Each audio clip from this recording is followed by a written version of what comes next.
Don't tango with Tangabushi. Yes, the Unit Audio reviewed Death in Geneva this week. Yes, the Tango Bushi. That's just fun to say. Yes, it's an interesting. I think it's supposed to be basically based off of some. From what I read, it was supposed to be based off some like generically sort of the same sort of ideas as Japanese and Chinese mythology to a certain extent, but not like Yeah. anything specific. It was just sort of that It, flavor. it the basic concept, because I've listened to like the behind the scenes and stuff, is that they since there's all you always see these things about the aliens building the pyramids and all of the aliens help guiding the Western culture, but you don't generally see much about aliens in the Eastern culture. So they decided to create an ancient alien culture guiding the Eastern mythology. Ah, well, at any rate, we now know that Osgood does carry a second inhaler that sprays some sort of something. It's I just figured it basically was a normal inhaler that she used the gas in it to spray them with. no, because they said her other inhaler. It's basically pepper spray disguised as an inhaler. Yeah. Which Convenient. allows her to take it basically anywhere. Because who's going to take an inhaler away from an asthmatic? Exactly. Except if you're an alien and you have no idea what it is. Well, and you know, even the alien let her have it. yeah, he's like, will it let you answer me, more effectively? Yes. Okay, you can have it. I mean, it's pretty obvious from the way she's talking that, she's got some sort of, respiratory distress, so medication is not, from the alien's point of view, it's, that's not that crazy. It's like, okay, well, yes, you scared somebody who clearly has some sort of respiratory issue. Let's, let's make sure she's, if she can just give it to us directly, that's preferable. And hopefully we can keep her conscious so she will actually be able to answer us. Yeah. But, yeah. Um, the general, I think, was it general or Yeah. The, General Grant. Avery, General Avery. Um, it sounds like it's. I mean, he's consistent. The person who did the voice is consistent, but it sounds like he's deathly ill. Like it sounds like he's just deathly ill. He's so slow with everything he says. I understand. Americans tend to speak slower than the English. The English tend to speak blah, blah, blah, blah. They may not. It may be nonsense sometimes, but they speak faster. They fill up air very quickly, whereas Americans tend to speak more slowly, more deliberately. They speak faster, but it's like I've really? noticed in other of the audios, future audios, even the Americans tend to talk really slowly in most of them. Yeah, it's an exaggeration of a trait. A stereotype they do. Well, it's an exaggeration of a trait. Yes, Americans tend to speak more slowly than the English, well, the British in general, but not that slowly. Not that. Again, it sounded like he was deathly ill. They pulled him off his deathbed to record this. It's like, at the point in the when they're in the spaceship, that part's understandable doing that. Yeah.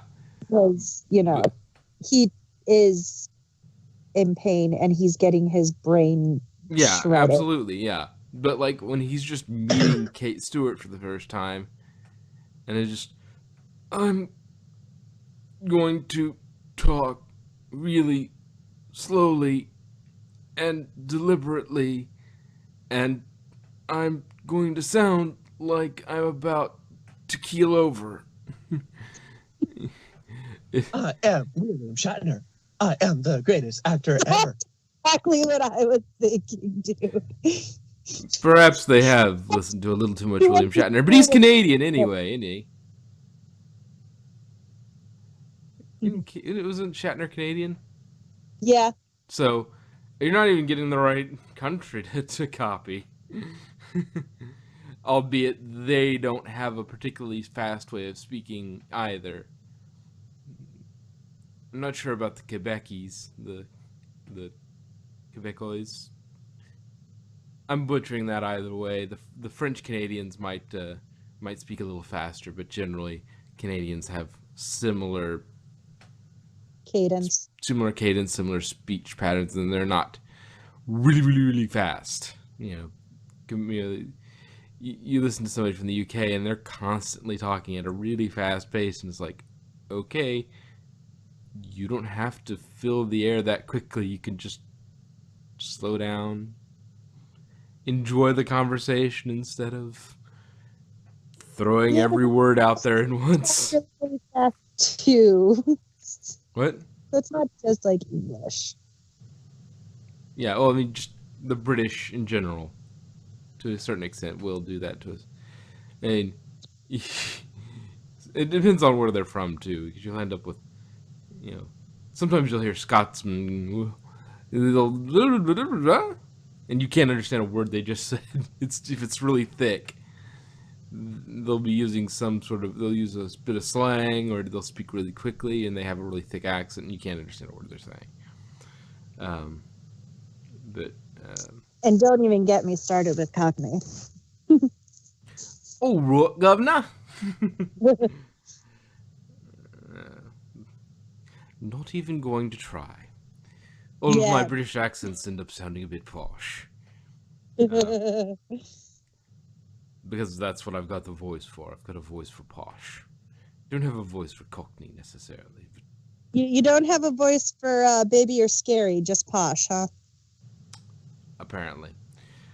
But,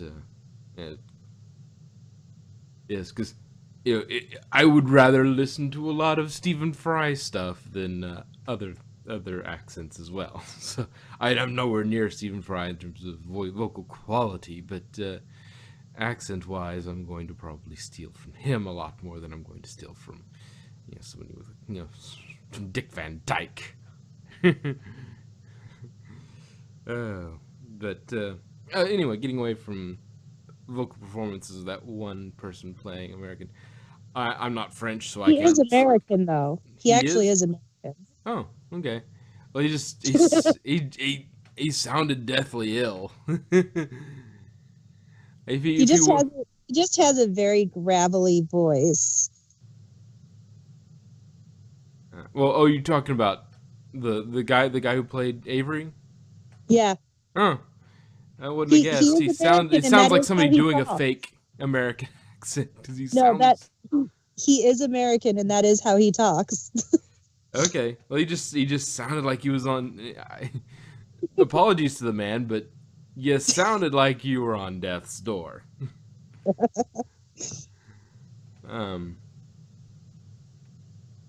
But that's generally when British people make the mistake, or, well, I mean, it could have been directing as well. That we want speak more slowly and deliberately. You sound too British. That may have been a directorial thing that he was. They messed up his native American accent because they wanted him to speak more slowly and deliberately. It could have been a directorial thing, but because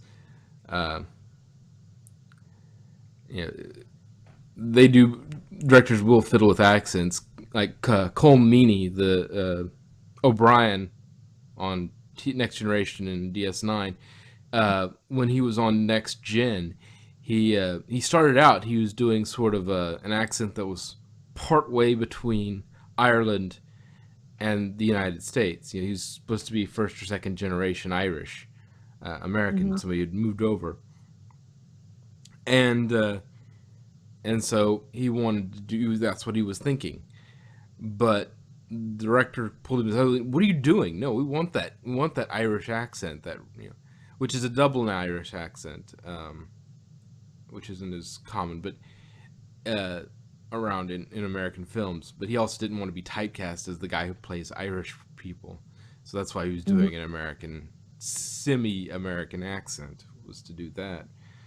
But yeah, they do. They will mess. Directors will mess with accents sometimes. I can't say for certain they did it here, but that wouldn't surprise me if they messed with him a little bit. You know, say it a bit more slowly. Say it, I don't know, but anyway, moving on from accents, what we spent what a good few minutes on about the first 10 minutes of this talking about the guy's accent. Um,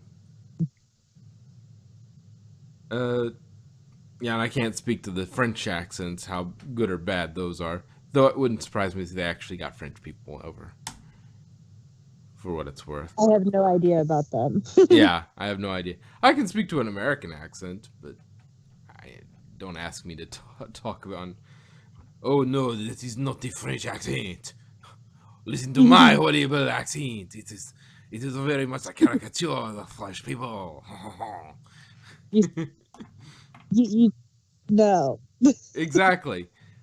I say To quote I the have no Broncos, room to don't talk do that. because Don't that's ever my do French that. accent.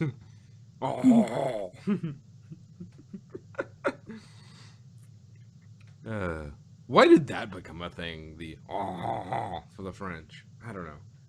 It's probably an interesting story behind that. Probably dealing with cinema or something. But yes, the anyway. Um, while we while we're swimming here in cultural stereotypes here, let's sort of climb out of that pool and into actually talking about the story. You know, apparently shields can be taken down by rocket launchers, Yep. and the ship was apparently bigger than what I was always I wasn't sure how big it was at first until they started running around the ship. It's like, oh yes, there are side corridors, and there are. It's like, okay, well, this is significantly bigger than I thought, because I was like, okay, maybe a runabout size. You know, if they're hiding it on a mountain underneath a Sloping chairlift, away. it's probably not huge. And the way it sounded, it's the way it Well, maybe it was just my thought on it. It was like, oh, probably a runabout size if they're hiding it in a tree, in a the cutaway Technology. for a ski lift. But then when they start running around the ship, okay, that's a significantly bigger ship. Um, but yeah, the strategies are a little suspect. It's like, oh yes, you have this guy you want to keep to do further interrogation on. You got people on the ship. Just defend and push. Just use choke points, defend and push. Don't charge at them. Use the advantage. Seal up bulkheads. You know, attack on flanks. Don't just charge at them. It's like you have the advantage in knowing the ship and having control of it. Use that to your advantage. Seal doors. You know, I know it won't work as well against Carter, but you can at least try. You know, plus, it's they didn't really know about Carter's strength very much. yeah. Well, I mean, if they had said, "All right, steal all the bulkheads from, you know, this, and this, and we'll trap them, and then we'll turn it into a turkey shoot," you know, we'll pop in and attack, and then retreat, and whatnot, and we'll or we'll just we'll push them back we'll close them all down except one way, and we'll just drive them back. Seal off this exit, this exit, this exit, and then just push them back until they're out of the ship, and then seal the bulkhead, take off, and let them fall out of the ship. But yeah, it's The problem with them is, one, they were way too cocky. which And, because they're not used to anybody really challenging them. yeah, they come with that caste system where you know your place. Nobody, Exactly. they don't actually have to fight much because they just show up, go, we are the Tengobushi, and this guy is a higher up that can change his shape. You know what your caste is. Do what we say. And usually they don't have to do anything. They don't have to do anything more than show up and say, we're Tengobushi. That guy is in charge. Do what he says. And that's as much as they need to do because they've struck so much fear into the rest of the casts, and whatnot, that they don't have to do that. And so, and also they, generally, aliens keep underestimating Earth for some reason. It's like, oh, okay, well, number one, the Doctor shows up all the time. Figured you'd have heard of him at some point. And, they do have a habit of repelling invaders. I mean, you'd think that would get around that, yeah, it's just not worth it. Don't bother. I mean, talk to the Centaurans. Just talk to the Centaurans. Ask them what that happened to them. Just like Avery had said, she has experience kicking aliens' butts off this planet. Yeah, I mean, this is and I'm sure that depending on when this is supposed to occur, I assume after 11 or during 11 or something like that, maybe 12. It's supposed to be it's supposed to be, I think, between at least this episode is supposed to be between the 50th and Death in Heaven. Okay. Because we have Osgood revealed, but we don't have other things. Yeah. Forgot what I was getting. I was building to a point, but I can't remember what it was now. Oh yes. Oh yeah.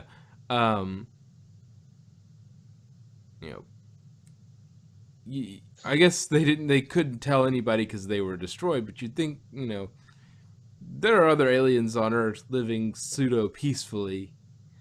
The word would get around about what 10 did. What not 10 did, but what Flydale North, Prime Minister. We know. Oh. I can take you down with 6 words. What Torchwood, the one that the blood control. Yeah, you people, look tired. Yeah, don't you think she looks tired? What was that? Now that's gonna bug the snot out of me because everybody tells her, "Oh, we know." I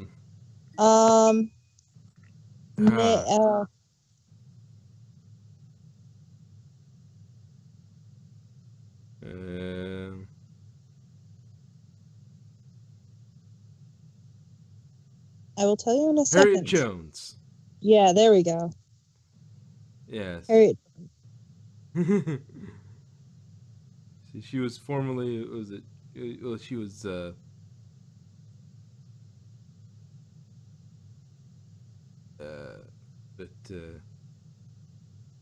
see. But yeah, when Harriet Jones asked Torchwood to blow them out of the sky, it's like you'd think that kind of information would go out. Oh yeah, Earth has a death laser. Hmm. Maybe we don't bother them.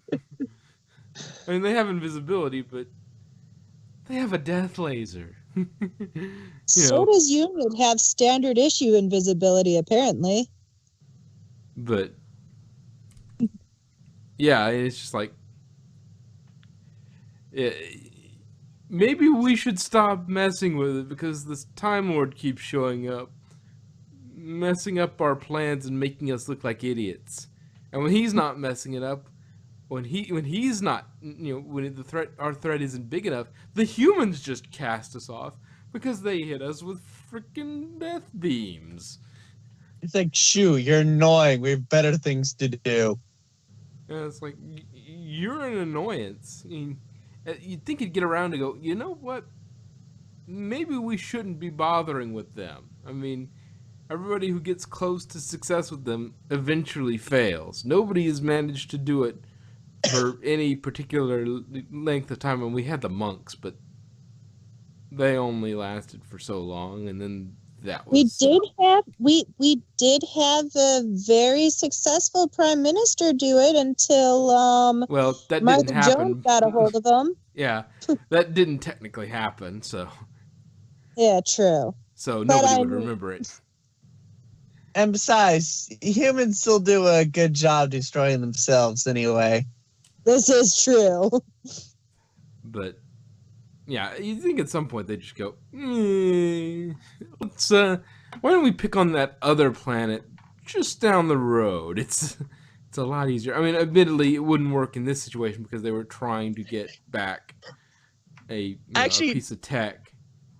Actually, to be more exact, it's not really the planet they should stop messing with. It's more of they should stop messing with Britain. Yeah. Well, UNIT's an international organization, and eventually Kate Stewart would show up. And then you'd have problems like either the Doctor or Kate Stewart or somebody would show up, and they would be full in your plans. One of them would be up there foiling your plans. So at this point, just give up. And again, it doesn't work that much because they weren't really looking to conquer Earth. The Tangobushi don't really want to conquer Earth. They just want their stuff back. Yeah, it's kind of like you stole my shit. Well, that's the thing. This is probably the least. I mean, other than they obviously have horrific methods, but the motivation. This is probably the least objectionable motivation of a villain in the their methods are horrible, but their motivation is not that crazy. It's like, I mean, this is their methods. They have a reason. They have a reason for those methods. They don't want that information falling into the wrong hands. The wrong hands being stupid humans. So they have to kill anybody who knows about it. Yeah, their methods are are a bit extreme, but at least I can understand their motivation. Their motivation is, hey, this it'd be the equivalent of somebody accidentally, there's a teletransporter accident and somebody leaves a phaser on Earth, on some pre-warp civilization. That's that has just enough technology to start to understand what's going on with the phaser, with the hand phaser, and go, oh, and you dramatically increase the tech of that. You jump the tech of whoever hand gets their hands on it. You dramatically upgraded their tech, so it's almost a prime directive issue. It's like they just take their prime directive extremely seriously. Of course, I mean, they're kind of, well, not gods, but that's how they like to be perceived. Any sufficiently advanced magic is any sufficiently advanced science is indistinguishable from magic. Yes. So, as far as ancient peoples would have been concerned, they were magic because they had no comprehension of the science. Flashlight. That would have been darn near witchcraft at some points in history. I mean, it's like I have this thing creates light, but I need not stock it with fire. How do you make light without fire? How do you do that? That's magic, you know. And having, you know, sitting on our, on all of our desks right now, there's a, a slab of metal or plastic, which that they would find, crazy enough, the plastic, but that contains, an insane amount of data that can just play music. And you don't have to bring in a whole orchestra. You just hit a button on your on this. A button being an interesting item in and of itself. You tap a few things on this magic box, and it plays music. Just plays music. It doesn't, you don't need any, pay anybody. It just does. And how does this run? Is it Steam? How do you, I mean, it would have to be a certain part of history before, they understand the voltaic pile and all that, but to be that extremely. But I mean, if you think about it, that is kind of the temporal differential with this, because the power cell itself is so much, Yeah, we don't really know much about the power cell. We don't even know which one of the items it was that was doing it.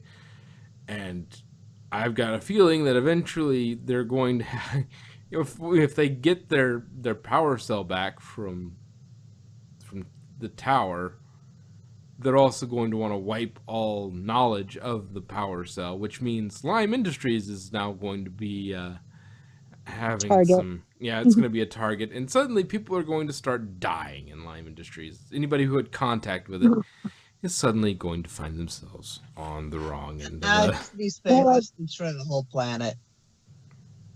Huh?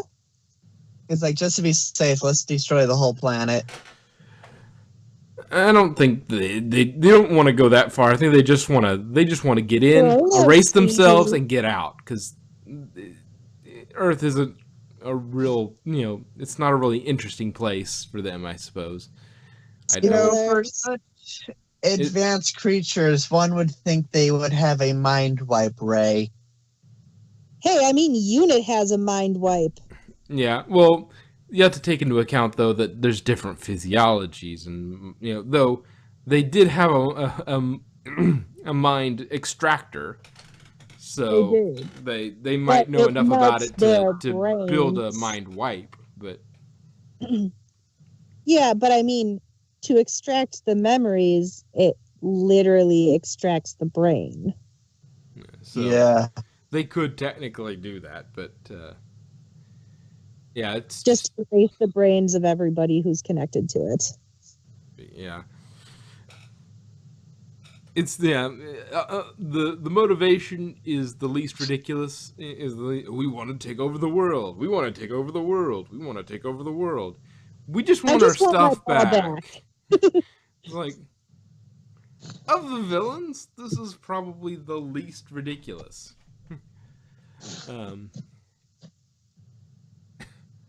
It's still, their methods are horrifying, but the motivation is very understandable.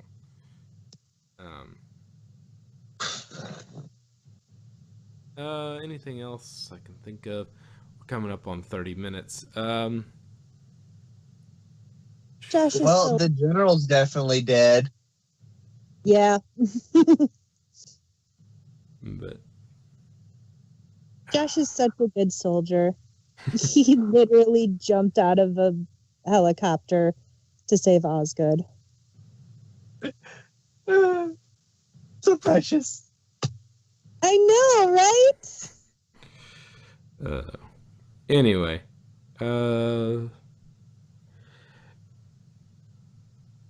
we didn't really get a lot. We just got the confrontation with the Tengobushi and figuring out that the Tengobushi exist, what they are. I mean, we technically heard them before, but we're just now seeing them, and we now know why they want what they want. So, and now they know where it is, and it's like, okay, now the battle's going back to the Tower of London. So now we're gonna have that. But that's about it. There's not really a lot to say more than what we have, other than, commenting on accents and commenting on the motivations of the aliens. Any final thoughts before we wrap up from this? Aliens are also suicidal, blowing themselves up. Yep. No, they have that super strict caste system too. It's like, you're going to do what I bid you to do, or else. Never high five a Tangobushi. Oh, they're God, a bit Jim Hadar. Yeah, they are. They're a bit Jim Hadar. Oh, you are of the class. You are of the warrior class. You were disposable. Mm-hmm. Your whole purpose for being is to serve us. And I gotta imagine the guy that they're dealing with, the whatever it was, Kashimi or something like that. He's not even the highest tier caste, so he's probably actually a bit like a Vorta, in a way. It's like, yes, a Vorta. Actually, since he can shapeshift, he's almost a founder in that way. It's like, yes, I am not constrained by a single form. I can change my form at will. So it's like, okay, yeah. I mean, these tropes are everywhere, but you've kind of gone a little bit Dominion here. There's caste systems, a warrior class, a Vorta / sort of founder mashup class. So, but that occurred to me as an interesting parallel. But anyway, if that's all we got for that, I think we'll wrap up our Death in Geneva. I don't know why you're singing about that. I have no. See you next time.